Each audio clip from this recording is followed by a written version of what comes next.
समय की कीमत। समय संसार की सबसे अनमोल वस्तु है। ये धन दौलत से भी अधिक मूल्यवान होता है क्योंकि खोया हुआ धन वापस पाया जा सकता है, लेकिन बीता हुआ समय कभी लौटकर नहीं आता।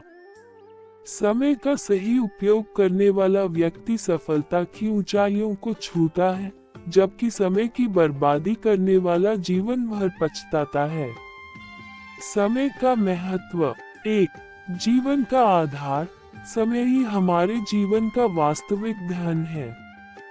यदि हम इसे सही तरीके से उपयोग करें, तो हमारा जीवन सुखमय और सफल हो सकता है। 2।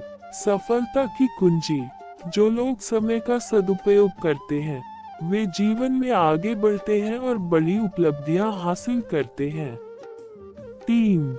बर्बादी से नुकसान। समय की बर्बादी से व्यक्ति केवल पछतावा ही कर सकता है। एक बार समय चला गया तो उसे वापस नहीं लाया जा सकता। समय का सदुपयोग कैसे करें? हर कार्य को समय पर पूरा करने की आदत डालें। अनावश्यक कार्यों और आलस्य से बचें। लक्ष्य निर्धारित करें और अपने समय का सही प्रबंधन करें। सीखने और ज्ञान बढ़ाने में समय का निवेश करें। निष्कर्ष। समय अमूल्य है और हमें इसे बुद्धिमानी से उपयोग करना चाहिए। समय का सही उपयोग करने वाला व्यक्ति ही जीवन में सफलता प्राप्त करता है। इसलिए हमें हर क्षण का सदुपयोग करना चाहिए और अपने जीवन को सार्थक बनाना चाहिए।